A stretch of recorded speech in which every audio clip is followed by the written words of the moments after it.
नमस्कार दोस्तों, आप सभी के स्टडी फॉर यूपीएससी पीसीएस से में स्वागत है। आज तारीख है 20 अगस्त और आज मैं आपको सुबह सुबह BPSC public relation officer PRO का पेपर का सवाल हल करवा रहा हूँ। पीआरओ का पेपर, इसके बाद से सिस्टम एनालिटिक्स का जो पद है उसके भी क्वेश्चनों को हम लोग हल करेंगे। यकीन मानिएगा, जो हिस्ट्री के सवाल हैं वो काफ़ी कठिन सवाल पूछे गए हैं। तो मैं आपको लास्ट टाइम यही सजेस्ट करूंगा कि कम से कम आप प्रैक्टिस के दौरान 71 बीपीएससी के लिए मैं कह रहा हूं, आपको सरप्राइज़ कर सकता है पेपर ही पूरा। तो इसके लिए तैयार होकर के कैसे जाना चाहिए, तो बाकी सब्जेक्ट का तो आपने प्रैक्टिस किया ही है और कर भी रहे हैं, लेकिन हिस्ट्री का कम से कम पीवाईक्यू, यूपीएससी, नेट, सेट इन सब का लगा लेना सही होगा। ख़ास तौर से नेट जेआरएफ का जो एग्ज़ाम होता है उसके लेवल के बहुत सारे सवाल मैंने देखे हैं और यूपीएससी पीवाईक्यू से सबसे ज़्यादा सवाल पूछ रहा है। तो प्रीवियस ईयर क्वेश्चंस, वो भी न केवल स्टेट पीसीएस के बल्कि यूपीएससी के भी। जैसे हिस्ट्री के कठिन सवाल अगर सबसे कठिन किसी पीसीएस में पूछा जाता है तो वह है यूपी पीएससी। यूपी का जो पीएससी एग्ज़ाम होता है, यूपी पीएससी, उसका देखिएगा हिस्ट्री के सवाल हमेशा वो यूनिक बनाते हैं, ख़ास तौर से 2019 के पश्चात से। तो इतना ज़रूर ध्यान में रखिएगा कि जो आप रटे रटाए हिस्ट्री पढ़ रहे हैं उनसे भी सवाल आएंगे, लेकिन कुछ सवाल भले 10 में से 3 ही आएँ, लेकिन आएंगे ऐसे ज़रूर जो आपको सरप्राइज़ करेंगे एग्ज़ाम में। तो उसके लिए थोड़ा सा यूपीएससी, नेट वगैरह का जो क्वेश्चंस है, आपको एक ही क्वेश्चन बैंक में मिल जाता है, कई सारे पेपर में मिल जाते हैं, आपको कई सारी किताबें हैं ऐसी, तो उसको ज़रूर प्रैक्टिस कर लीजिएगा। ये मैं आपसे रिक्वेस्ट ज़रूर करूँगा, क्योंकि बीपीएससी का पेपर जो मैं देख रहा हूँ बिल्कुल ही अलग प्रकार का है। मैं आपको दिखाऊंगा भी अभी। चलिए, इसमें 41 नंबर सवाल से जीएस के क्वेश्चंस हैं, उससे पहले इंग्लिश के हैं और ग्रामर है, और इसका जो सब्जेक्ट का रहा होगा सिलेबस उसके हिसाब से सवाल पूछे गए हैं। हम लोग 41 नंबर सवाल पर चलते हैं, वहाँ से हल करते हैं। पहला सवाल देखिए क्या है कि अप्रैल 2025 में अंतर्राष्ट्रीय युवा सम्मेलन किस स्थान पर आयोजित किया गया। इंटरनेशनल यूथ कॉन्फ्रेंस करके आयोजित किया गया है, तो यह सिक्किम में आयोजित किया गया है। इसका आंसर बी हो जाएगा। सिक्किम के 50 वर्ष पूरे हुए इस उपलक्ष्य में यह मनाया गया था, तो इसका आंसर क्या हो जाएगा? 20 का आंसर हो जाएगा। ये अप्रैल का करंट अफेयर है, अप्रैल का ही हो गया, अप्रैल लिखा ही हुआ है यहाँ पर, तो है ना। अगला देखिए, क्या इनमें से कौन सा राज्य नीति आयोग के वित्तीय स्वास्थ्य सूचकांक फाइनेंशियल हेल्थ इंडेक्स करके जारी किया था? किसने? फिस्कल हेल्थ इंडेक्स करके जारी किया था नीति आयोग ने। कब जारी किया था? मैंने पढ़ाया हुआ है डेली न्यूज़पेपर डिस्कशन में। 2025 जनवरी का करंट अफेयर है यह, और यह पूछा गया है कि शीर्ष पर कौन सा राज्य रहा है। तो मैंने ये डिटेल में समझाया था। मैंने आपको बताया था कि पहले स्थान पर उड़ीसा है, दूसरे स्थान पर कौन रहा था? तो छत्तीसगढ़ रहा था, तीसरे स्थान पर गोवा और चौथे स्थान पर झारखंड राज्य रहा था। फाइनेंशियल हेल्थ के मामले में, फाइनेंशियल हेल्थ को अच्छे से मैनेज करने का, जितना उनको मिला और जितना उन्होंने सही से मैनेज किया उसके मामले में। वहीं पर खराब प्रदर्शन में सबसे पहले स्थान पर पंजाब का नाम था, अगर आपको याद हो, मैंने आपको पढ़ाया था। दूसरे स्थान पर वेस्ट बंगाल था, तीसरे स्थान पर आंध्र प्रदेश और चौथे स्थान पर केरल का नाम था। मैंने आपको ये भी बताया था कि देखिए, समृद्ध राज्यों की फाइनेंशियल हेल्थ अच्छी नहीं है, वहीं पर जो कम समृद्ध राज्य हैं, ओडिशा, छत्तीसगढ़, गोवा, झारखंड, इनके आपको दिखेंगे फाइनेंशियल हेल्थ काफ़ी अच्छे हैं। इसका आंसर क्या हो जाएगा? इसका आंसर हो जाएगा ओडिशा। ओडिशा आंसर को याद रखिएगा, इसका आंसर सी हो जाएगा। अगले सवाल पर चलते हैं बंधुओं। सवाल लगाने का भी कोशिश कीजिएगा कि हल करें। इनमें से किसे 2025 में पद्म विभूषण पुरस्कार दिया गया? ये मैंने करवाया हुआ है। देखिए, इसका आंसर क्या हो? करंट अफेयर आपको अनजाने से नहीं लगेंगे, सारे वही लगेंगे जो पढ़ाया हुआ है। तो इसका आंसर हो जाएगा ए, अर्थात कौन है? तो ये है ओसामू सुजुकी। ये सुजुकी, मारुति सुजुकी के साथ जो सुजुकी है ना, उस कंपनी के सीईओ रहे हैं। तो ओसामू सुजुकी को पद्म विभूषण से सम्मानित किया गया है, इनके सार्वजनिक क्षेत्र में जो इन्होंने काम किया है उसको लेकर के। इसका आंसर ए हो जाएगा। छात्रों के मानसिक स्वास्थ्य के लिए सर्वोच्च न्यायालय ने कौन सी संस्था गठित की है? अगर मैं इस सवाल की बात करूं ना, तो इसका सबसे लेटेस्ट अपडेट है वो है 8 अगस्त का। 8 अगस्त को इसका वेबसाइट भी लॉन्च किया गया है। बच्चों के मेंटल हेल्थ को लेकर के सरकार ने एक राष्ट्रीय टास्क फोर्स बनाया है। कौन सी संस्था गठित की है? तो ये कोई संस्था नहीं होती है, एक टास्क फोर्स है जो उस संबंध में सुझाव देगा। पहली बात, अगर सवाल के हम लोग भाषा को अगर देखें तो ये सवाल की भाषा सही नहीं है, बिल्कुल ही गलत है। राष्ट्रीय टास्क फोर्स एक बनाया गया है जो कि ना कि संस्था है, ठीक है काम करेगा इसको डेडिकेटेड, लेकिन एक इसको संस्था के तौर पर हम लोग नहीं पहचान सकते हैं। ये 8 अगस्त का करंट अफेयर है और पीआरओ का एग्ज़ाम 26 या 27 अगस्त को हुआ है ना। तो एक महीने से कम का करंट अफेयर तक पूछा गया। इसीलिए मैंने बच्चों को बोला था 71 के लिए कम से कम 15 अगस्त तक आप करंट अफेयर ज़रूर पढ़ के जाना, क्योंकि एग्जामिनेशन में वहाँ से पूछा जा सकता है ना। और ये राष्ट्रीय टास्क फोर्स का वेबसाइट लॉन्च किया गया है 8 अगस्त को। और कौन है? तो जस्टिस रविंद्र भट्ट को इस टास्क फोर्स की हेड भी बनाया गया है। जस्टिस रविंद्र भट्ट बच्चों के मानसिक स्वास्थ्य को लेकर जो टास्क फोर्स बना है उसको हेड कर रहे हैं। इसका ये भी याद रखिएगा, इसका आंसर सी हो जाएगा। पीआईबी पर आपको मिल जाएगा बंधुओं, ये पीआईबी पर मिल जाएगा। अगले सवाल पर चलते हैं। अगला सवाल देखिए क्या है, निम्न से कौन सी पहाड़ी पूर्वी हिमालय से संबंधित नहीं है? गढ़जाट पहाड़ी, डफला पहाड़ी, डफला आपको पता ही होगा, ये डफला, मिरी, अबोर, ये सब के अबोर, मिसमी, ये सब के सब कहाँ हैं? तो ये सब पूर्वी भारत में है, दरअसल में नॉर्थ ईस्ट इंडिया में है ये सब, है ना। तो इसका आंसर क्या हो जाएगा? गढ़जाट पहाड़ी जो है ये उड़ीसा और छत्तीसगढ़ में स्थित है, इसलिए इसका आंसर ए हो। अगला सवाल देखिए क्या है, कर्नाटक में बवंडर होने वाली वर्षा को किस नाम से जाना जाता है? बवंडर से कौन सी वर्षा होती है? तो चेरी ब्लॉसम इसको कहा जाता है। दरअसल में यह ग्रीष्म ऋतु की बारिश है, वर्षा ऋतु अलग होता है, ग्रीष्म ऋतु अलग होता है। तो ग्रीष्म ऋतु अर्थात अप्रैल मई के दौरान बवंडर से आंधी तूफान के पश्चात जो बारिश होती है उसी को चेरी ब्लॉसम कहा जाता है। उष्णकटिबंधीय वानिकी अनुसंधान संस्थान कहाँ पर स्थित है? ये सब सवाल तो मैंने टेस्ट में करवाए हैं, तो इसका आंसर हो जाएगा जबलपुर में यह स्थित है, इसका आंसर सी हो जाएगा। अगला है, निम्नलिखित में से भारत के किस जिले को झींगा मछली का राजधानी के तौर पर जाना जाता है? देखिए बीसी को देख करके मुझे बीपीएससी के पैटर्न पर शंका उत्पन्न हो रहा है। क्यों भाई? क्योंकि झींगा मछली के बारे में क्यों पूछा है उसने? भारत और यूएस ट्रेड डिस्प्यूट के कारण से झींगा का एक्सपोर्ट सबसे ज़्यादा प्रभावित होगा, ये मैंने आपको पढ़ाया था। मैंने आपको बताया भी था कि झींगा मछली दुनिया में सबसे बड़ा एक्सपोर्टर कोई देश है तो भारत ही है। और भारत सबसे ज़्यादा किसको एक्सपोर्ट करता है? तो यूएसए, दूसरे स्थान पर चीन और तीसरे स्थान पर जापान आता है, जहाँ पर भारतीय झींगा बहुत ज़्यादा फेमस है। झींगा मछली जो होता है बहुत ज़्यादा फेमस है, मतलब बहुत पसंद किया जाता है इसको, है ना। तो इसमें भी भारत का कौन सा राज्य है जो झींगा एक्सपोर्ट का में सबसे आगे है? तो वो है आपका आंध्र प्रदेश। किसी को ये किस्सा याद हो? मैंने सारा पढ़ाया हुआ था। अब इसका पूछा गया कौन सा राजधानी है। देखिए कहाँ यूएस और इंडिया के ट्रेड रिलेशन से झींगा मछली का तो अभी हाल के न्यूज़पेपर में चर्चा में रहता है। वहाँ के किसान मांग कर मछुआरे कि हमें कुछ रिलीफ दिया जाए क्योंकि हमारे ऊपर भारी संकट गिरेगा। तो ये नेल्लौर डिस्ट्रिक्ट है आंध्र प्रदेश का, जिसको झींगा कैपिटल के तौर पर जाना जाता है। इसका आंसर सी हो जाएगा। खासी पहाड़ियों के दक्षिणी किनारे पर स्थित चेरापूंजी में अधिक वर्षा क्यों होती है? क्योंकि चेरापूंजी में कीप देखा है क्या आपने? किसी बड़े वाले गैलन से अगर किसी छोटे वाले चीज़ों में तेल निकालना हो तो कीप का इस्तेमाल हम लोग करते हैं। कीप होता है, कीप के नीचे इस प्रकार से बना होता है कीपाकार। तो कीपाकार जो है वो पहाड़ी कहाँ पर पाई जाती है? तो चेरापूंजी और मासिनराम में पाया जाता है। तो इस कीपाकार पहाड़ी के कारण से वहाँ पर जब बादल प्रवेश करते हैं तो बादल फंस जाते हैं इसमें, और इस फंसने के कारण से वहाँ पर खूब सारा बारिश करवाते हैं। मेघालय में खूब सारा बारिश करवाते हैं। इसका आंसर क्या हो जाएगा? पर्वतारोध प्रभाव के कारण से यहाँ पर बहुत ज़्यादा वर्षा होती है। खासी पहाड़ी के दक्षिणी किनारे पर स्थित चेरापूंजी में अधिक वर्षा किसके कारण से होती है? तो पर्वतारोध प्रभाव के कारण से। पर्वत जो है वो अवरोध पैदा करता है। बंगाल की खाड़ी से जो हवाएं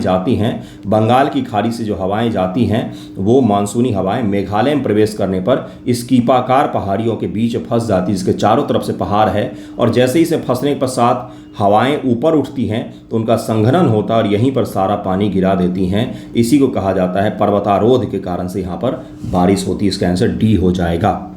याद रखिएगा कुछ फैक्ट्स को इसमें जो बताया मैंने आपको। अब देखिए ये सवाल क्या पूछा गया है। ऋग्वेद की नदी स्तुति में निम्न से किसका या किन नदियों का उल्लेख है?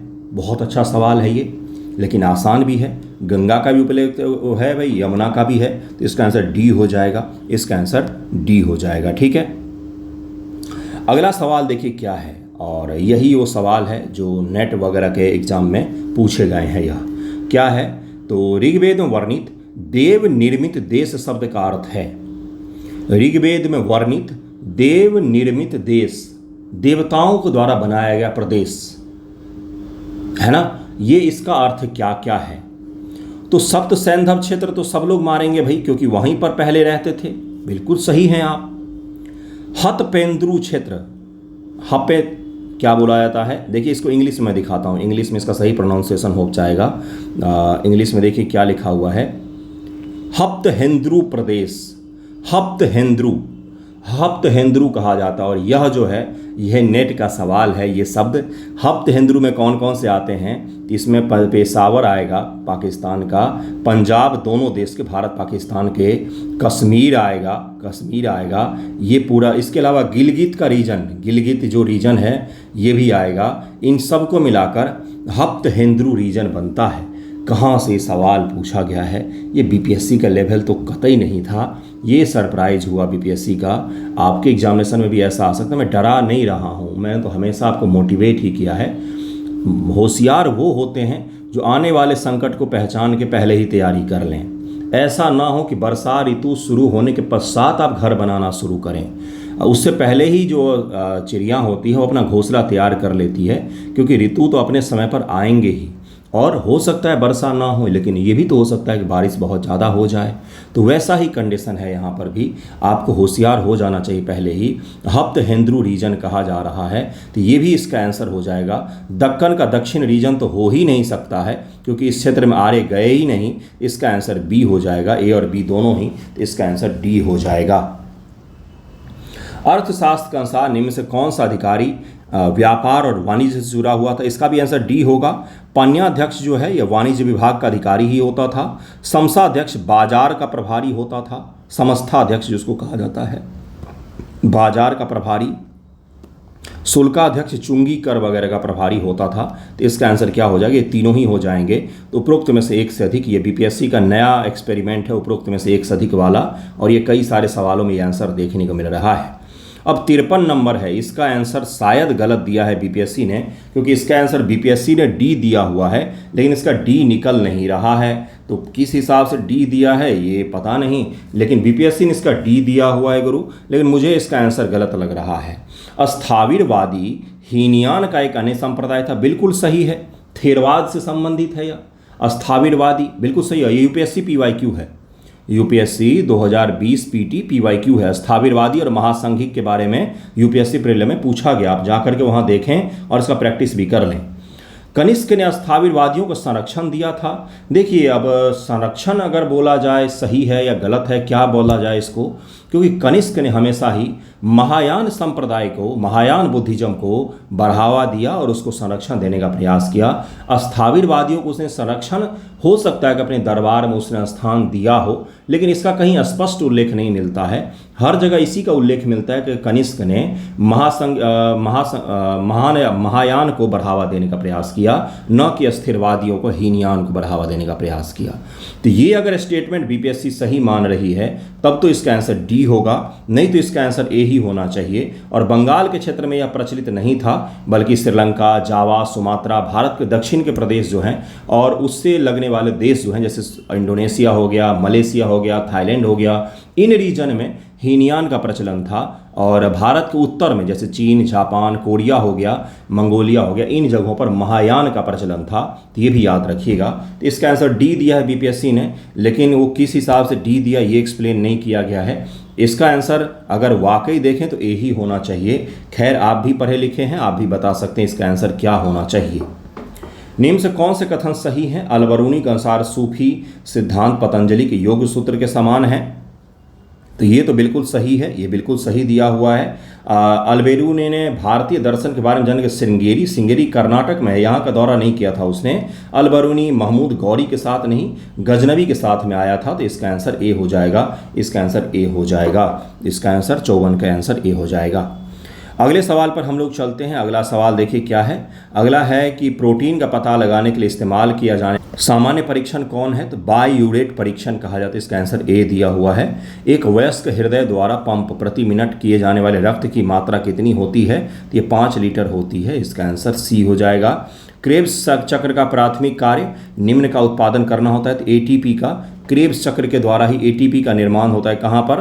तो माइटोकॉन्ड्रिया में। माइटोकॉन्ड्रिया में, ये भी याद रखिएगा, माइटोकॉन्ड्रिया में। इसका आंसर डी हो जाएगा। इसका आंसर डी हो जाएगा। ये सब तो साइंस के सवाल आपको आसान लगेंगे। हीमोग्लोबिन में आयरन होता है। हीमोग्लोबिन में आयरन होता है, इसीलिए तो बोलते हैं खून अगर बनाना है तो आयरन खाओ, गाजर खाओ, पालक खाओ, और इस प्रकार की चीज़ें, हरी साग सब्जियों में आयरन पाए जाते हैं तो उनको खाइए। तो इसी के कारण से कहा जाता है। इसका आंसर बी हो जाएगा। निम्न से सबसे खतरनाक किरणें कौन है? कुछ दिन पहले ही मैंने स्पेक्ट्रम पढ़ाया, जिसमें मैंने बताया कि गामा से शुरू होता है और रेडियो तक चले जाइए तो गामा का सबसे खतरनाक किरणें हो जाएंगी। इसका जो फ्रीक्वेंसी होता है बहुत ही ज़्यादा होता है। तो इसका आंसर क्या हो जाएगा? गामा किरणें हो जाएगा। इसका आंसर सी हो जाएगा। निम्न से कौन सा प्राथमिक रंग नहीं है? तो आर जी बी को छोड़ करके, रेड ग्रीन ब्लू को छोड़ करके जो भी होगा वो प्राथमिक कलर नहीं होगा। इसमें ब्लैक दिया हुआ है तो ब्लैक आंसर हो जाएगा। 60 का आंसर डी हो जाएगा। ये सब तो आसान सवाल लग रहे होंगे। ऑप्टिकल फाइबर निम्न सिद्धांत पर काम करता है। कुछ दिन पहले ही मैंने चर्चा भी किया था। टोटल इंटरनल रिफ्लेक्शन इसको कहा जाता है बंधुओं। टोटल इंटरनल रिफ्लेक्शन कहा जाता है। निकट दृष्टि दोष मैंने बोला था, निकट 3 शब्द का है ना। तो अवतल 4 शब्द का होगा। मैंने याद करवाया था आपको। मैंने बोला था दूर 2 ही शब्द का है, और उत्तल देखिए 3 ही शब्द का है। तो यहाँ पर पूछा है कि निकट दृष्टि दोष ठीक करने के लिए अवतल लेंस का उपयोग किया जाता है। 62 का आंसर क्या हो जाएगा? ए आंसर हो जाएगा। किण्वन के दौरान ब्रेड केक को स्पंजी बनाने में गैस कौन सी होती है? तो भाई कार्बन डाइऑक्साइड का होता है। मैंने आपको यीस्ट का उदाहरण दिया था, मैंने आपको इनो का उदाहरण दिया था कि इनो का उपयोग भी बेकरी उद्योग में आजकल किया जा रहा है। जैसे घर में केक वगैरह बनाने के लिए इनो का उपयोग करते हैं हम लोग, क्योंकि उसको अगर जब हम डाल देते हैं किसी भी बेकरी वाले उत्पाद में तो फूलता है, कार्बन डाइऑक्साइड उससे निकलता है। तो स्पंजी बनाने के लिए ब्रेड वगैरह में कार्बन डाइऑक्साइड गैस का उपयोग किया जाता है। ऐसी चीज़ें मिलाई जाती हैं जो कार्बन डाइऑक्साइड का उत्सर्जन करती हो। इसका आंसर सी हो जाएगा। इसका आंसर सी हो जाएगा। एफ में जल का गलनांक होगा फ़ारेनहाइट में। तो फ़ारेनहाइट में पूछा जा रहा है तो 32 डिग्री फ़ारेनहाइट बराबर 0 डिग्री सी हो जाएगा। तो 0 डिग्री सी पर ही जल का मेल्टिंग पॉइंट है, वाटर का मेल्टिंग पॉइंट है। इंग्लिश में देख लीजिए गलनांक अगर समझ में नहीं आ रहा हो तो the melting point of water of F पर पूछा जा रहा है फ़ारेनहाइट पर। तो 32 डिग्री फ़ारेनहाइट पर 0 डिग्री सी होगा, अर्थात यानी कि 0 डिग्री सी पर बर्फ़ से पानी गलने लग जाता है, उसको उसका मेल्टिंग पॉइंट कहेंगे। इसलिए 64 का आंसर क्या हो जाएगा? इसका आंसर बी हो जाएगा। परमाणु संख्या 6 वाले तत्व का नाम क्या है? तो कार्बन है ये तो। एलपीजी सिलेंडर में गैस रिसाव का पता निम्न तेज गंध वाले एजेंट से लगाया जाता है। तो थायोइथेनोएलेमीन से लगाया जाता है। इसका आंसर डी हो जाएगा। मेसॉन निम्न से क्या है? तो ये काफ़ी कठिन सवाल पूछा गया। क्वार्क और एंटी क्वार्क ये दोनों टकराते हैं जहां पर, वहीं पर मेसॉन का निर्माण होता है। यह उपपरमाणविक कण है। उपपरमाणविक कण बोला जाता है। सब एटॉमिक पार्टिकल इसको कहा जाता है। और यह हमें कहाँ पर मिलता है देखने को? तो कॉस्मिक रेज वगैरह में देखने को मिलता है। तो ब्रह्मांडीय किरणों में हमें क्वार्क देखने को मिलता है, वहीं पर हमें मेसॉन देखने को मिलता है। इसका आंसर ए हो जाएगा। बहुत ही शानदार सा सवाल, इसका आंसर ए हो जाएगा। अगला सवाल देखिए क्या है। अगला तो आपको पता ही है कि मैथमेटिक्स वगैरह के सवाल हैं, इसमें जीएस का और सवाल नहीं। और टोटल 80 क्वेश्चंस थे, तो इसमें से मैंने आपको करवा दिए हैं। जीएस के जितने सवाल थे वो सब मैंने करवा दिए हैं, और अच्छे सवाल हैं। ख़ास तौर से हिस्ट्री के क्वेश्चंस हैं ना, वो काफ़ी अच्छे सवाल हैं। तो हिस्ट्री के लिए मैंने आपको सजेस्ट भी किया है कि कृपया आप यूपीएससी पीवाईक्यू को सीरियसली लें। और मैं ऐसा नहीं कह रहा हूँ कि वैसा ही पेपर होगा, मैं आपको कह रहा हूँ पेपर कैसा भी हो सकता है। बीपीएससी के पैटर्न को गेस मत कीजिए और बीपीएससी के हाव भाव को गेस मत कीजिए। आप बस देखिए कितने वैरायटी के मैं सवाल लगा लूँ। मैं बस ये कह रहा हूँ आपको, ऊपर ऊपर सतही चीज़ें पढ़ने से ही आपका प्रीलिम हो जाएगा, इसकी कोई गारंटी नहीं होती। मैं डरा नहीं रहा हूँ आपको एग्ज़ाम से 20 दिन पहले, कभी नहीं ऐसा करूँगा। मैं आपको सचेत कर रहा हूँ कि बंधुओं थोड़ा सा नेट वगैरह का, यूपीएससी पीवाईक्यू का अच्छे से लगाइए, उसके ऑप्शन सहित, उसके एक्सप्लेनेशन सहित थोड़ा सा अधिक मेहनत कीजिए, और सभी सब्जेक्ट में। अब अगला जो पेपर मैं आपको अभी डिस्कस करवाऊँगा वो सिस्टम एनालिटिक्स का है। उसमें आपको पॉलिटी भी कठिन लगेगा, उसमें हिस्ट्री है कठिन, लेकिन उसमें पॉलिटी भी आपको कठिन लगेगा। उसमें हिस्ट्री आपको मॉडर्न हिस्ट्री आसान लगेगा, है ना। तो उसको भी हल करते हैं। थैंक यू सो मच आप सभी का।